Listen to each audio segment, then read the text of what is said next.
It has dragons. I know. There's nothing else cooler than dragons. And honestly, to the point of, I think my next tattoo might be a dragon. They're just that cool.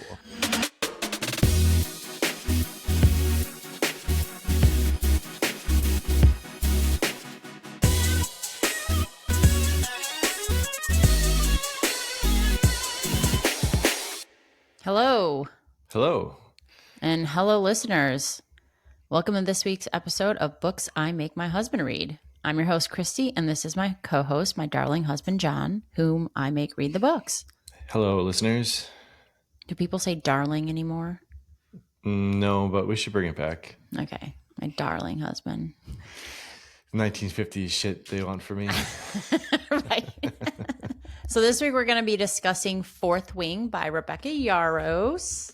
Fourth Wing is a fantasy/romance fantasy, which I know we're calling romancy now.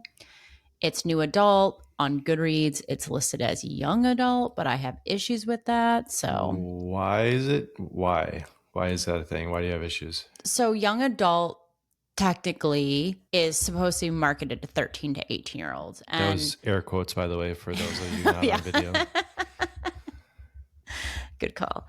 And I'm sorry, I don't want my 13 or 14-year-old reading this book. I mean, there are some super steamy scenes. So yeah, this is not a John Green, Fault in Our Stars, or Hunger Games, type book. So that's my PSA for maybe parents listening out there with some younger teenagers. Yeah, that's fair. I mean, there's definitely some pretty complex character development type things in this book too that I think would be really hard for a younger adult audience to really fully understand or grasp. Yeah. So the book came out in May 2023, so just last year. It's just a year old, and it's been everywhere. I'm pretty sure I read the other day also that Michael B. Jordan's production company bought the rights to it. So I'm sure it's going to be developed into, I would think, a series versus a movie. I haven't specifically heard yet, but sure. It has dragons. It has a super steamy enemies to lovers romance. It has world building, villains who we don't even know are villains, a pending war. There's some hilarious banter between our two main characters. And there's just a lot of character development overall. Yeah, I mean, what more could you want? All right, I know, right? So I thought Jon would like this book because, duh, the dragons. But also, I know you really appreciate a really good world character building story. So I do. I thought that was it. And the dragons. And the dragons, yeah.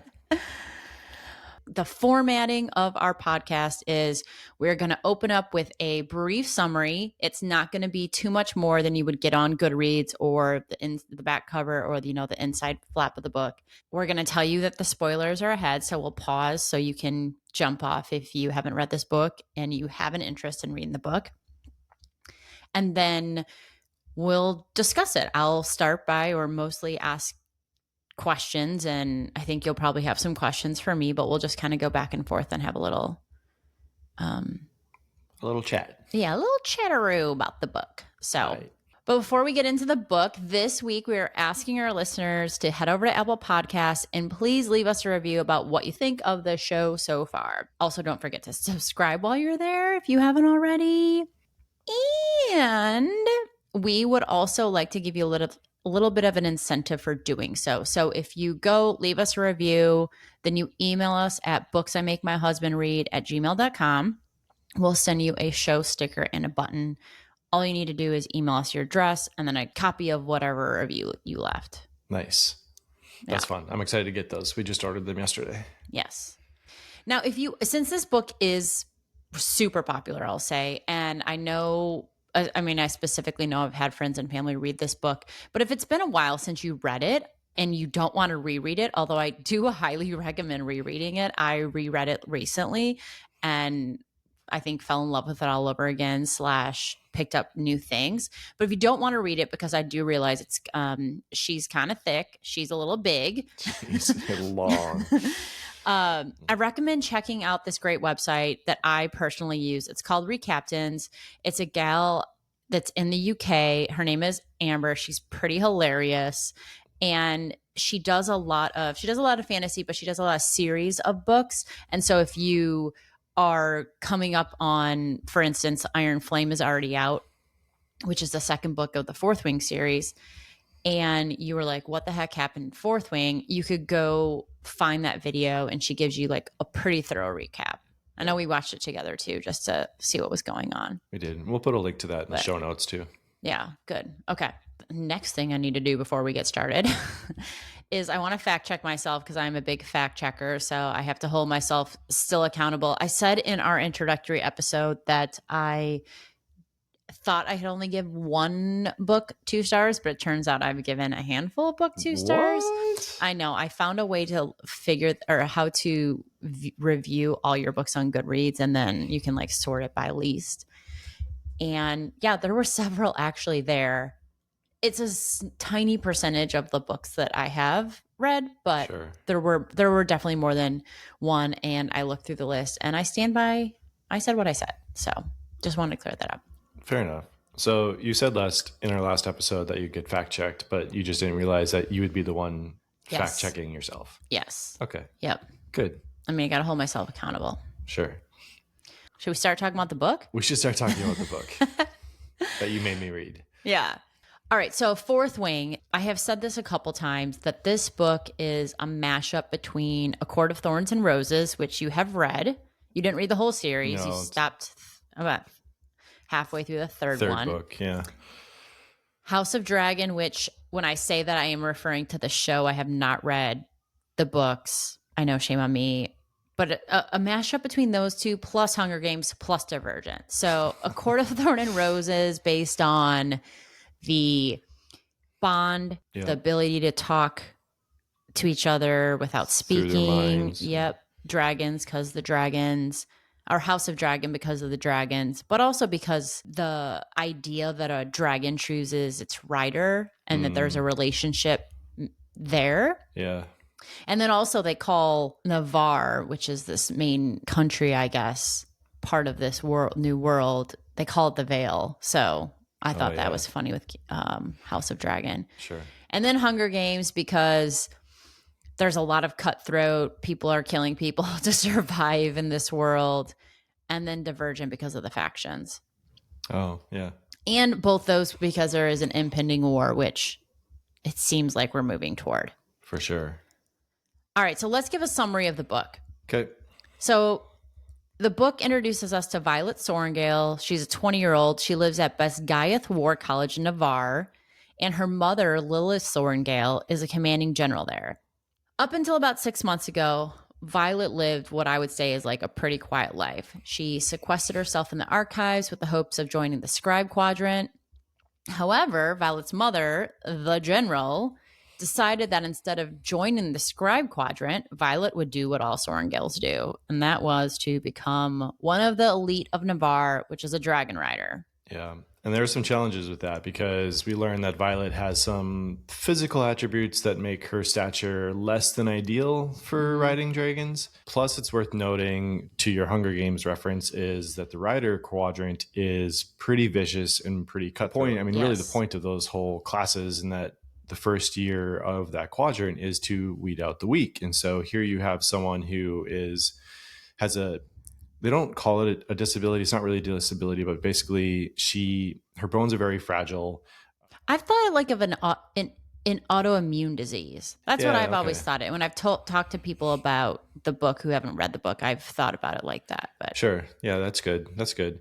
Add that to the point that she's also the daughter of the general, and we'll just say that the odds are really not in her favor. But the one thing she is looking forward to is that one of her childhood friends, Dane, was also in the Riders Quadrant. And so she was looking forward to seeing him again and kind of hoping that she had an ally already within her first year of the school. But more on him later. But not only is she fragile, which doesn't make her suited to be a dragon rider, but dragons don't bond with weak or fragile people. They incinerate them. Right. So she's got a challenge ahead of her. But anyway, so she goes to the rider quadrant because mommy says so. And while she's there, she meets Xaden Ryerson, who is the son of Fen Ryerson. And Fen is the rebel who killed her brother Brennan roughly 5 years ago before the events of the book really take place. Right. Brennan's also a rider, or he was a rider. And Violet's sister, Mira, who is currently living, she is a writer also, and she warned Violet to stay away from Xaden. But Yep. that didn't work out so well. When do sisters ever listen to each other? I don't know. I don't have one, so I don't know. I have two of them. I didn't listen to either of them. Yeah, Violet and Xaden, they have what modern society, I think, would call a complicated relationship. It's their Facebook status is it's complicated. Violet's basically convinced that Xaden wants to kill her because it was Violet's mother, Lilith, who wound up executing Fen Ryerson, or Xaden's father, for the rebellion that he started, which takes place earlier before this book begins. So really, that whole dynamic is complicated. I can't think of a better word for it. And really it's messy. And really the whole book is about Violet surviving her first year as a cadet in the Rider Quadrant. And it's pretty epic. Yeah. We'll leave all the details about it for later. Anything from here on out shall likely contain spoilers for anyone who has not read it recently. Yes. So if you have not read it, if you want to read it and you don't want spoilers, exit now, take the ramp on the right. But if you've read it or you don't care about spoilers, please listen. Yeah. And rate and review. And rate and review. And tip your server. All right, so I freaking love this book. I gave it 5 stars. What'd you give it? I also gave it 5 stars. I mean, it has dragons. I know. There's nothing else cooler than dragons. And honestly, to the point of, I think my next tattoo might be a dragon. They're just that cool. I don't know I'm going to get a dragon tattoo, but I mean, I don't know why. I think in the last handful of years, I've gotten more into fantasy books. But I feel like for some reason dragons are making a comeback. I don't know if it's Game of Thrones or I just hadn't been into fantasy, but I just feel like they're everywhere. Yeah, possibly. That's true. Yeah. But I loved it. It had, of course, dragons. It had the enemies to lovers trope, which is absolutely my favorite. It had some world building in it. We're learning about Navarre. We're learning about the conflicts there. There's, I thought, some really great character development. There's characters who seem one way and then turn out to be different as we, pull back the layers on them. Yeah. There's the possible war. There was a ton of banter, not just between Violet and Xaden, but Violet and her dragons, I felt like, and just some of her other friends. I just loved it. I loved it the first time, and I think I loved it even more the second time. Yeah, right on. I mean, you hinted at it earlier for me too. It's like, besides the dragons, the character development in this book was outstanding. You really cared about every single character, whether they were on the good side or the bad side or whatever it was. They're very complex. I didn't care about every single character. I mean, okay, that's fair. I mean, like Jack Barlow. Yeah, he was kind of the worst. I hope that his soul's not commended to Malik. Fair enough. And yeah, I mean, you have Violet and Xaden, but like characters like Liam and Riddick. Oh, Liam. I know. And Imogen. I mean, even Dane and the different professors that they introduced throughout the first book are just, they're deep and have a lot of layers. And I really appreciate that about any book that I'm reading. And the world building, it was a little hard to follow some of the, there's as you're a lot. reading, there's a lot of different areas and factions, like you were saying. But if you have the hardcover, I don't know if it's in but like there's a detailed map here. I mean, yeah. So there's a lot going on. I mean, we're talking, there's supposed to be 5 books in the series. Dang. Yeah, but I mean, even this one, the second, I mean, just like Fourth Wing, I couldn't put it down. I kept wanting to learn more. I wanted to learn more about all the characters. I wanted to learn what happened next. Like, the end of every chapter. It was really well written. It was easily a 5-star book for me. I mean, it's 4.58 on Goodreads, which is huge, and it's 4.8 on Amazon. Yeah, dang. It's fabulous. So if you're still listening and you haven't read it, I highly recommend it. So what was your favorite part of the book? The first time they kiss, right? I know, right? Yeah. Yeah. I went back to that over and over. I know. You could hardly control myself. Yeah. No, really, it was The first time they had sex, right? Yes, absolutely. It was both of those things. I knew it. That's why I had you read. No, I'm just You kidding. got me. That's the real reason why it's 5 stars. I mean, but those, I mean, it's true. Those are part of it. They are part of the character development, and it was really well done.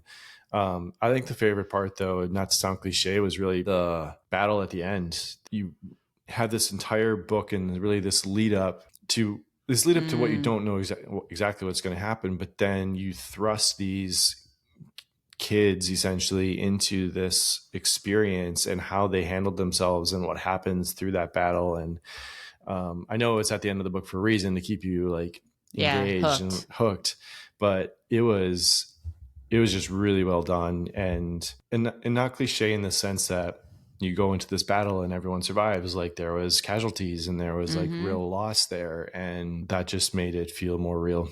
Yeah. What about yours? What was your favorite besides the two you already mentioned? I mean, come on. The way Violet transforms through the story. Ooh, that's a good answer. Yeah. No, I just really appreciated she has this mantra, which, we kind of outlined for ourselves to talk about, that I will not die today.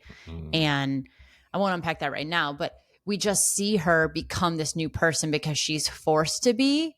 And I think by forcing herself to be, we actually get down to like who Violet really is. Yeah. On a level that she didn't even know.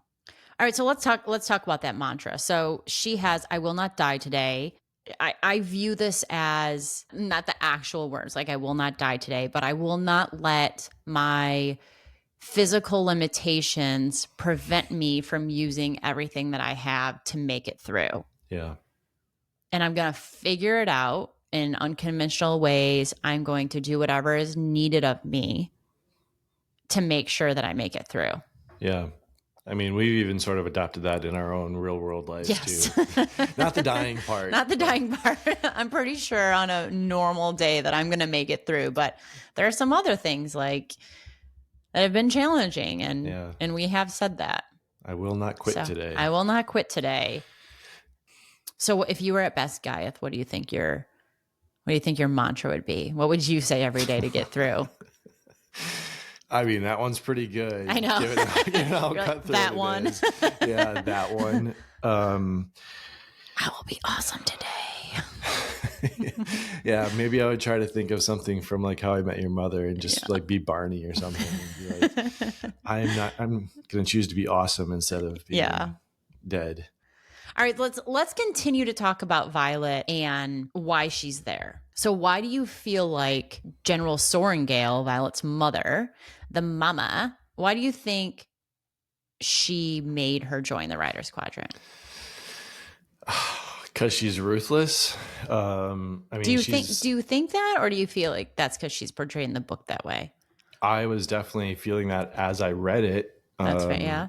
My take on it was she didn't respect scribes or the history of what the archives had, and she wasn't going to allow her daughter to be lowered to that you kind of like what you said in the beginning. And Sorrengail is a writer.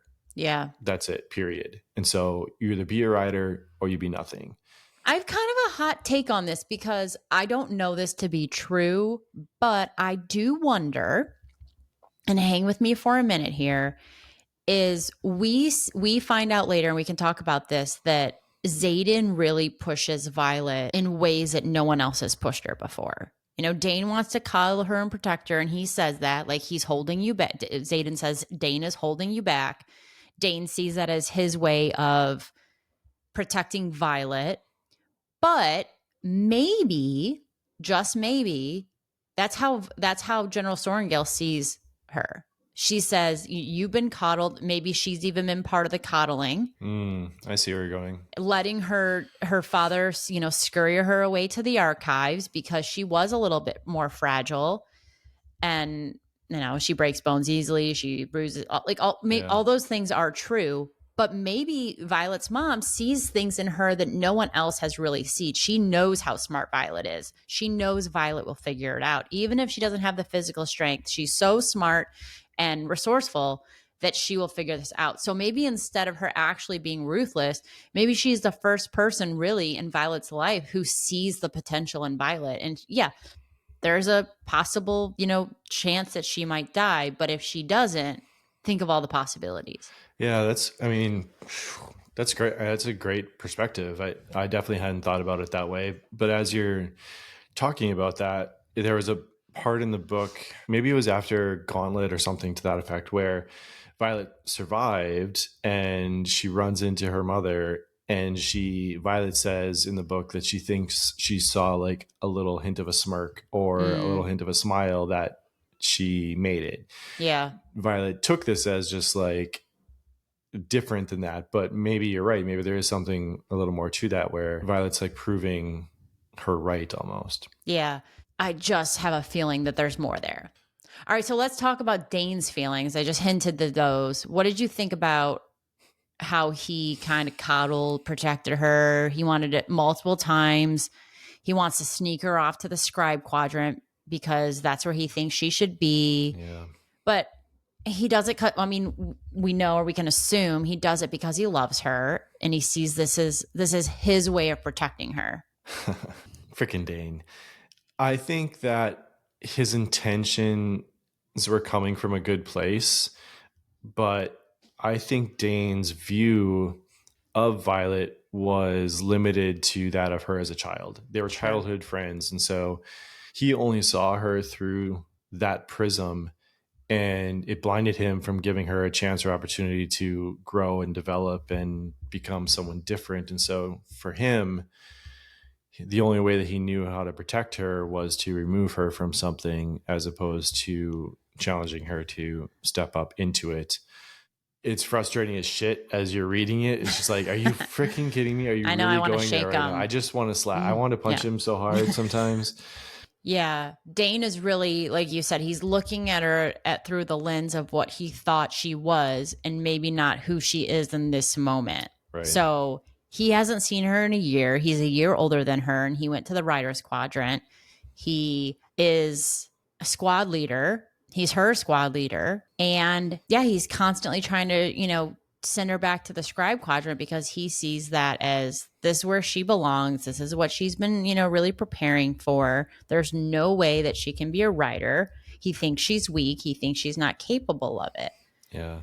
And I think as the book progresses too, and as his frustration with her grows for not wanting to do that, like he abuses that friendship and against her. And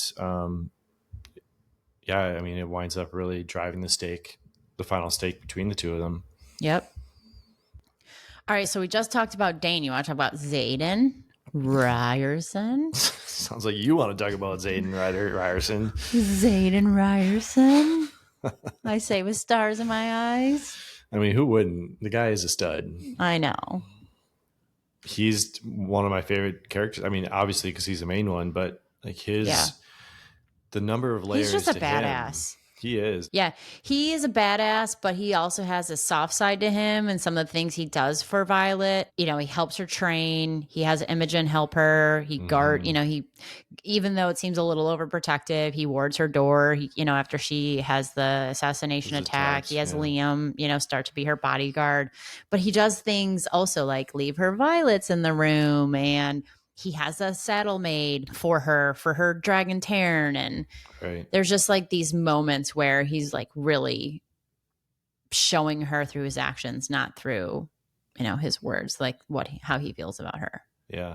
And I mean, Xaden, as badass as he is, and he has some characteristic traits that I feel like are reflective of Lilith also. He's just kind of ruthless and goes definitely after what portrayed he wants. that way. Yep. He's really the first one. He pushes her. He's the first one to push her. Yeah. Yeah. And she steps up into that. And I think that was really the turning point for Violet too in the book, in her belief that she could do this, was that push and that someone actually believing in her that like she can do this, and he was supporting her in that. Yeah, I mean, think about if you have someone. I mean, there is a point in the book when back to Dane, he almost convinces her to go to the scribe quadrant because he's like keeps telling her, "You can't do this. You're gonna die. You're not strong enough. You're weak." Yeah. And on the other hand, she has Zayden saying, "You can do this. You are smarter than you think. You're stronger than you realize. Like, use what you have." And thankfully, she leans into those like positive things. Right. You hear it enough, it's easy to start believing it. So, Yeah. but you're right. He's the first person to really push her and believe in her. And again, I also think that alludes to her mom. Yeah. So Violet and Zayden have this connection. Their dragons are bonded. And when you are bonded with a dragon, you can actually communicate with your dragon without having to speak. They're like in your head. And we find out that not only are Violet and both of her dragons, because she bonds two dragons because she is also a badass, but because her dragon Taryn, who is also the biggest baddest dragon, is bonded with Sigale, who is Zayden's dragon. Now Zayden and Violet can communicate without having to talk. Yeah. How do you? Would you like that? Well, like, would you like if we could do that? Yes. I know, right? It's so much energy to talk sometimes. Yeah, for reals. But I mean, obviously with like, yes. So in the general sense, yes, I would love that capability. Just having magic in general would be I amazing. know. Why don't we have magic? I know. And not like card magic either, just like real No, fantasy like magic. real magic. Like, why isn't there the Force? Yeah, that too. All right, so let's keep talking about Zayden and Violet. And there are the enemies, the whole enemies to lovers trope that I mentioned. So throughout, I don't know, 3/4, 2/3 of the book, Violet thinks that Zayden's just out to kill her. Then she bonds her dragon at Threshing. We find out that dragons are bonded, or excuse me, the dragons are mates. Yeah. Sigale and Taryn are mates. And then we find out because that now Zayden and Violet are bonded, and possible if one dies, the other one dies. And so she still thinks that, Zayden hates her. Now he can't kill her because he might die, but he still, loathes her. Mm-hmm. But then we find out that's not been at all true. And they start this romantic relationship. And then we find out during the end in the war games that Zayden's actually been keeping a pretty big secret from her. Oh, yep. She finds out that Zayden's been providing weapons to these Griffin flyers, who are the enemy, by the way. They live in Poramil, which is like another, we'll say, country. Right. She believes they're the enemy. She has been grown up to believe that. Yes. Yeah. Yep. And so there's this idea that, Zayden has lied to her because he didn't tell her this big thing. Yeah. And she thinks they should tell each other absolutely everything. Right. And this new relationship that is still very much in its honeymoon phase, I would say. Yeah.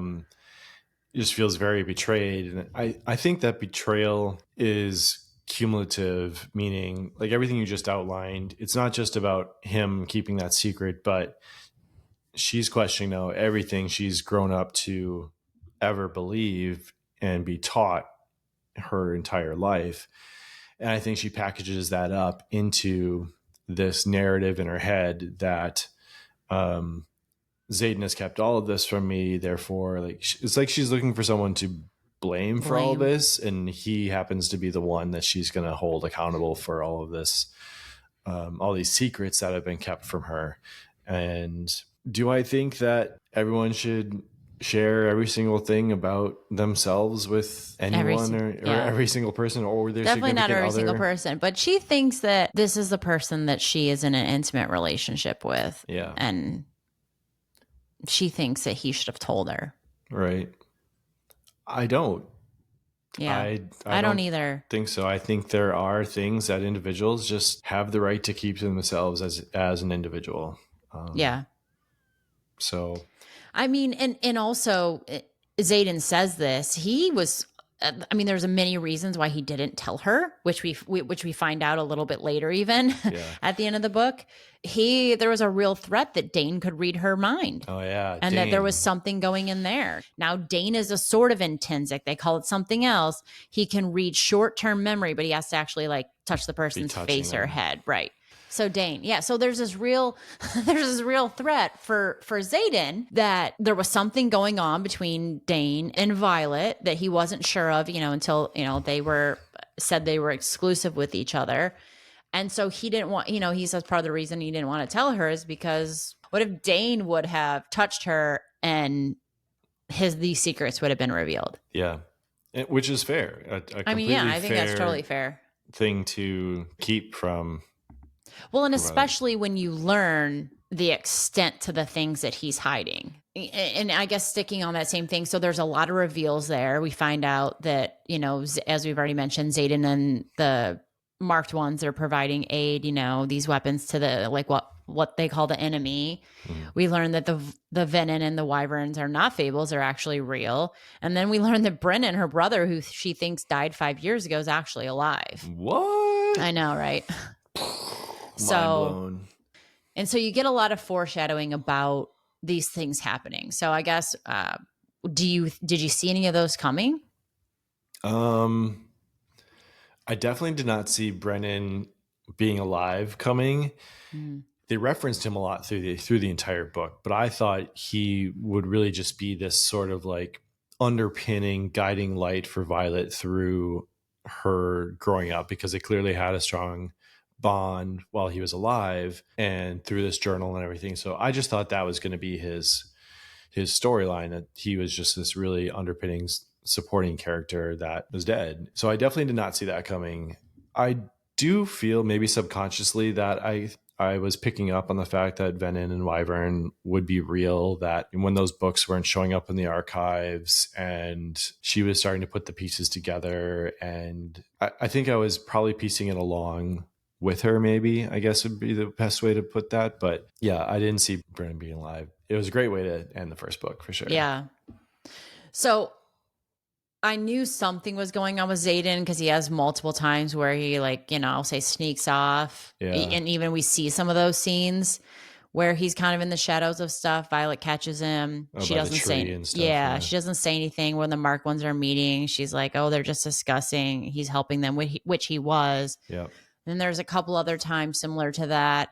And then I think there is at least one time where she doesn't know where he goes, but she knows he's gone somewhere and it's not like on record or whatever. So I knew there was something happening there. I didn't suspect that he was, aiding the enemy, as so to speak, is what they say or what she thinks of it as.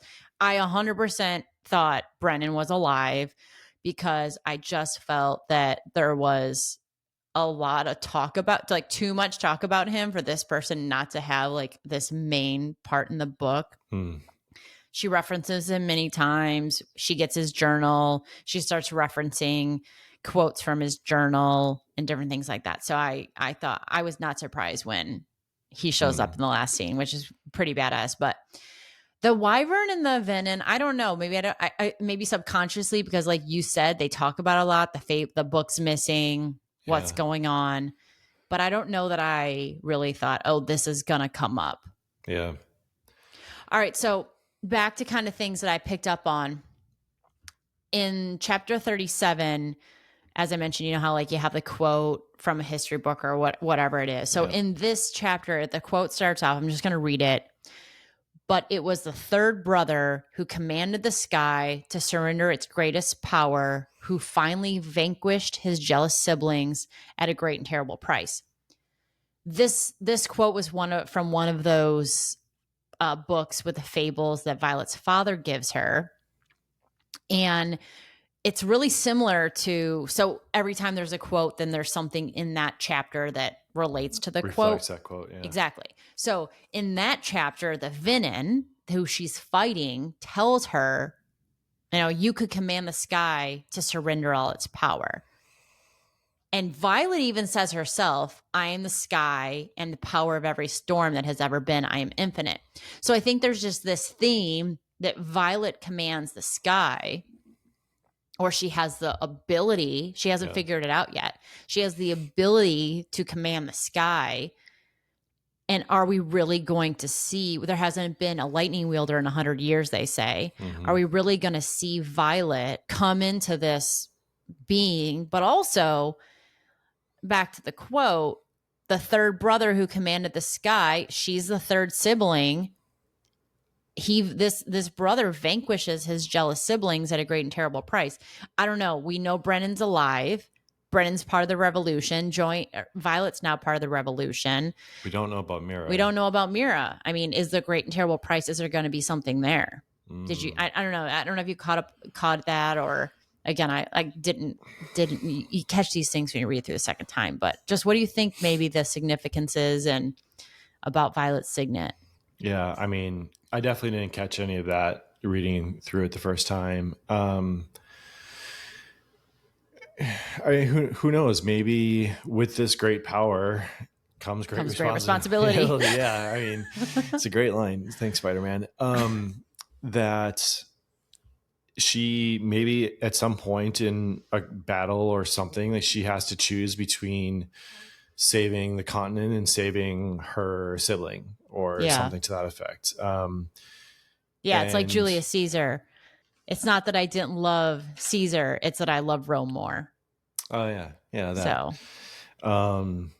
yeah. I mean, I don't know. That it's the only thing that pops in my head listening to you say it just now is she going to have to make an impossible choice between the people she cares about and loves the most and the power that she's been given to protect everyone else. That's a good thought. Yep. All right. So last question, unless you had something else. No. Okay. Nope. Last question. So we know we talked a lot about the writer's quadrant. We talked about the scribe's quadrant a little bit. There's also a healer's quadrant, which we don't see a ton of in the book, but we learned about them. And then we also hear about, but we don't really get anything about the infantry. Right. But those are their four. Assume there's an army of some kind. Right. So those are their four quadrants. So which quadrant do you think you'd be in if you were at Asgaiath? Which one would I want to be in, or which one would I, like the Sorting Hat, put me in? Hufflepuff! You're a scribe! Yeah. I mean, I would want to be in a rider. Like, right? Who wouldn't want to ride a dragon? I know. But reality sets in, and knowing myself, if I strip myself down to the core, as it says, I would probably find myself in the healer's quadrant. I think my empathy within my personality would lead me to go to that quadrant. Yeah. What do you think stripped down to my core? Where is a Sorting Hat going to put me? I think you're a lover of facts. You love history. You are a researcher at heart. I think you'd find yourselves in the scribe quadrant. Yeah. History is only as good as a historian's. Right. And even though you have more of an action-oriented personality type also, where that doesn't really seem to, on the surface, it doesn't lend itself to a scribe to be action-oriented. They're more observant and reflective. I still think that would be the quadrant for you. Yeah. Where would you put yourself? I think you're right. I think I want to ride a dragon. Like, not just in this book. Like, I really want to ride a dragon as a real person right now. Like, but you're right. I mean, I'm a person of knowledge through and through, which is interesting though, because I am a Gryffindor. I'm not in Ravenclaw. So I don't know, maybe the bravery part of it puts me in the rider's quadrant. I might not make it to threshing, but all right. So any final thoughts? Just, I'm excited to finish the second one. I'm excited to see where the rest of the series goes. And I'm glad this was the first book we chose to do. Yeah, me too. This was a good one. Hope the listeners agree. Yes, and thank you for listening. And as a reminder, a free way to support our show is by leaving a 5-star rating and reviewing us on Apple Podcasts. Or It's a Spotify. chance, or Spotify, or whatever, wherever you're listening to this. But it's a chance to tell us what you love about the show, and it helps others discover us too. And as we mentioned at the top of the show, if you leave us a review, we will send you a sticker and a button from the show with our logo. Just email us at booksimakemyhusbandread@gmail.com with your address and the review that you left so we can verify it, and we will send that. We'll get that in the mail to you. So that's all for today. And who knows? Maybe this one will be the one your husband reads. Maybe. Thank you. See you next time. Bye-bye.